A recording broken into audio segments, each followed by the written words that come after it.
Good morning, Thursday morning. Today is DLD Day 2. Yesterday was pretty awesome, epic. Today is going to be even better because more people are going to be showing up that were at other conferences yesterday. Speaking of conferences, next week is basically conferences every single day. FoodTech conference, agriculture, AgVest, I think it's called, and several others. So it's going to be a crazy week next week. But first, let's do this Day 2 of DLD. Let's do this. Here we go.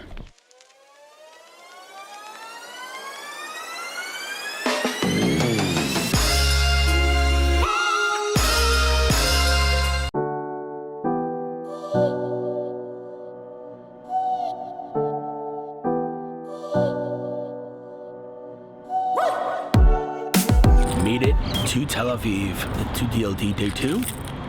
It's going to be a fantastic day, and it's not too hot. Yesterday was way hotter. Also here a little bit earlier now, though, and there's no lines. That's good news. Let's go.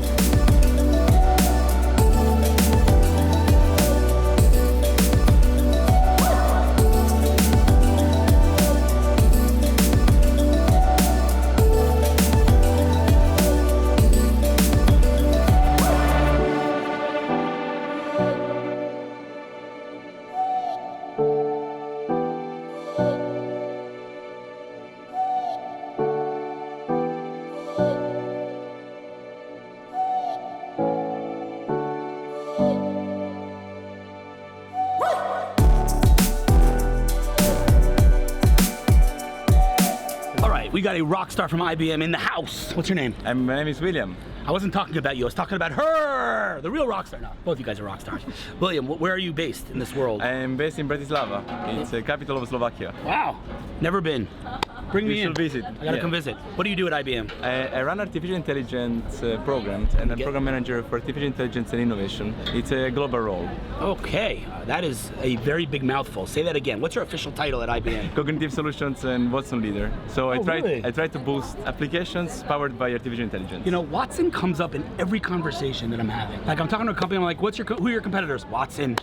Watson's everybody's competitor. It's Competitors? Yes, because Watson does so much. But you know, if someone wants to use Watson, send them to me. No, but I'm saying when I talk to a startup, right, and they say to me, I'm building blah, blah, blah, blah, blah, I'm like, who are your competitors? For go-to-market, Watson's everybody's competitors because Watson's so Strange. wide and... Watson should improve, not be a competitor.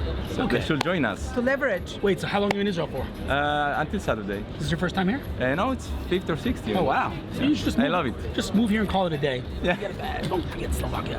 Anyway, so tell me about your role. There's a good reason here in Israel. Oh yeah, what's that? I'm not telling. Okay. Wait, so tell me about your work at IBM. What does a Watson lead? What does someone who does AI and innovation at IBM do? What do you do on a daily basis? I have a technical leadership role, so I lead teams to achieve and to be change agents, and I have a variety of teams from data scientists until SMEs, like from the business side. So I try to connect the business and the technical world together, and we try to work together and create applications.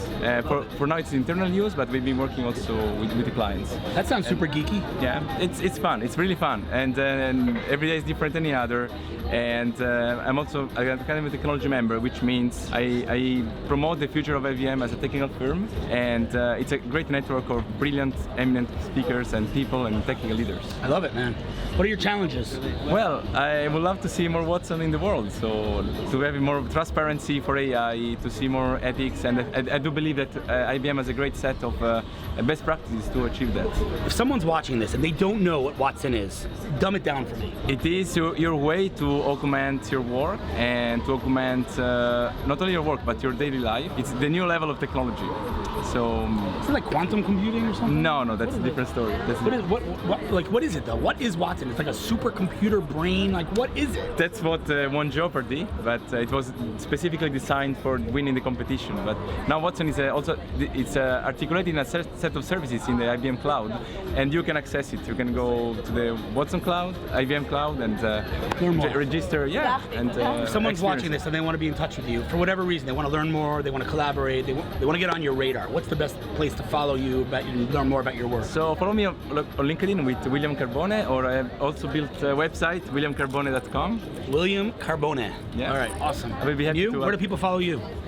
Facebook, mail, LinkedIn, everything. The greatest. All right, awesome. You have a panel right now, so I'm gonna let you go. This was fun. Thank you so much. Thank you. Thank you, dear. See you later. Big fan. So I often start off interviews with saying, because to give a context, I say to people, so how do we know each other? Like, how long do we know each other? So I think out of the probably 1,200 interviews I've done on these vlogs, I probably know you the longest. I think that's a reasonable chance of that. I think it's fair to say. It actually goes back even previous generation. Yeah. Our fathers. It's true, by the way. Sat next to each other in shul growing up. That's a really good point. I didn't even think about that. So let's just get the awkwardness out of the way. His sister was my girlfriend in like 4th grade. Okay, so John Pulitzer is now, I want to say I tell you everything you know, but he's now a rock star. Oh, Joey Lowe and his amazing daughter. You know Joey? GE Ventures, you guys should know each other. We're doing some good networking here right now. Come over. The camera's on. This is kind of classic Hillel. I don't know. Early we were. All right, we can flip. This is the ambassador. Where are you? Ambassador from what? Ethiopia. You're the ambassador. Wow. Hello. Oh my God. So I want you to write a story about tech in Ethiopia. Okay. Yes. Turning this thing off. You don't interrupt a John Pulitzer interview for most people. But then the ambassador of Ethiopia? Yeah, you guys were close, right? What just happened? That's why I love DLD. That's one of your favorite African countries. Totally. Which are your other top 5? Let's hear it.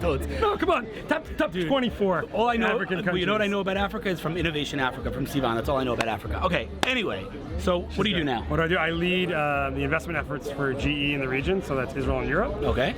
We're broadly investing around the digital transformation of industry. So we look at it and say there have been huge industries that have been disrupted in the last 10 or 20 years. I think of media, financial services, obviously retail. Right. And the reality is that as technologies and business models are really coming of age, in those markets, they have a potential impact on much larger portions of GDP. And that's really the industries that are being tackled by a large industrial company like GE. So think about energy, mobility, manufacturing, healthcare.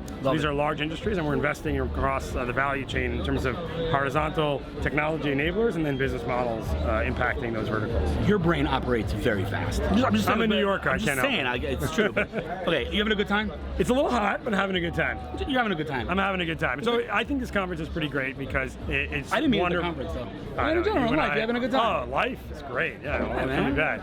You know, living the dream, as they say, right? 100%, by the way. Meeting startups, great entrepreneurs. Love it. VCs. What's the hardest part of your job? I would say it's saying no to great companies. By the way, told me that literally in the last episode that I published. Tom Morgenstern said the same words. I asked him what the hardest part of his job is. Saying no. I think you meet great entrepreneurs that are really hungry, and you really want to give them the fuel to burn the fire in their 100%. Business. And it's hard sometimes to just have to say no, and you can't really pursue every opportunity. So here's the next big thing. Someone has to disrupt the word disrupt. Can we come up with a better word for that? Don't use the word innovation. Don't? Noted. All right, dude. Go to your meetings. It was fun. Thanks, good dude. To see you, Appreciate man, the spontaneity. Regards to the family. Okay. My favorite, literally top 3er. You're a top 3 spot. Becky, you are in the top 3 spot. Becky Strapp. Oh, and look who's here. Another top 3 spot. What's going on? You good? Okay, who's Becky Strapp? Talk to me. Before we talk about what you do, what is your biggest claim to fame in life? You introduced me to? Memphis. It's true. Memphis Burger, my home away from home. Becky Strapp brought me there for the first time. And I think it's fair to say, and I think the owners of Memphis would agree with this assessment, I've probably generated $100,000 of business for them over the past 2 years. They have a Memphis burger called the Hillel burger, and she introduced me. So first of all, you get royalties, whatever that means. But second of all, less important, but what do you do? What's your story?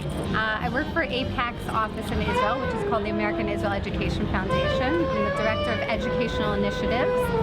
And I work with delegations of members of Congress and other political influential leaders who we bring over to spend a week in Israel learning about the security threats, the political system, the shared values between the United States and Israel. And showing them the tech scene as well. 2 things to say. Number 1, how many times have you brought me to speak to these groups? Like a lot. Yeah. Many.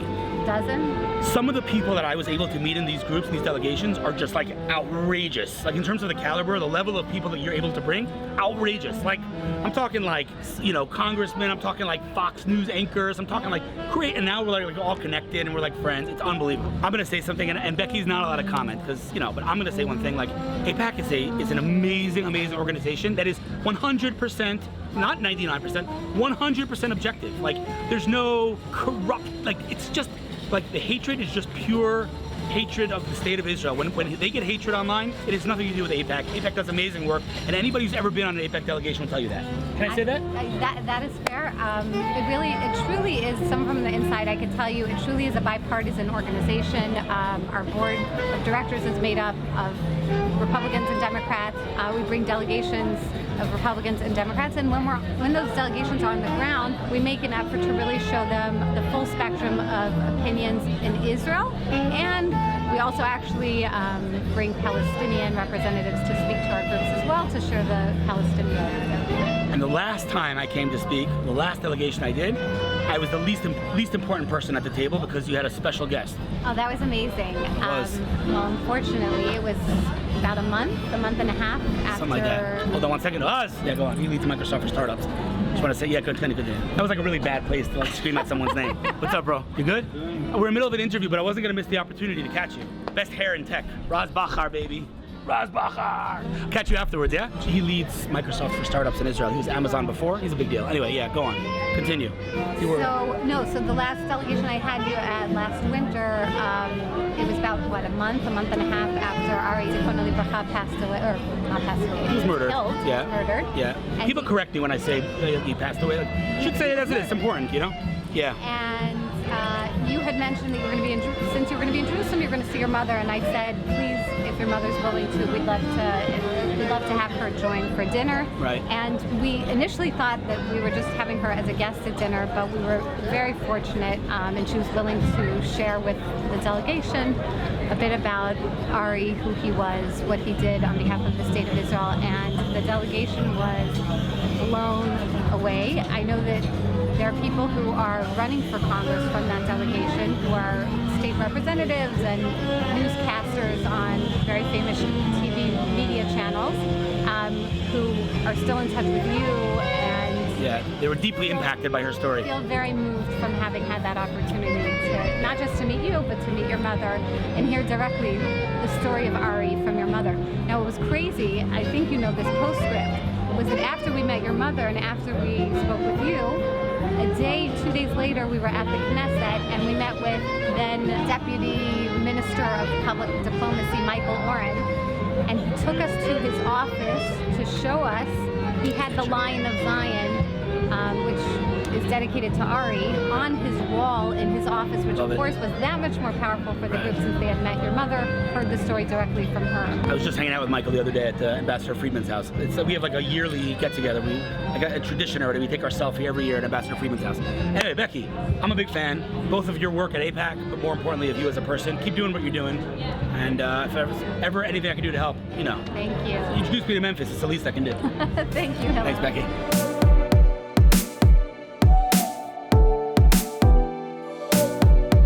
And on that note, DLD is a wrap. See you next week.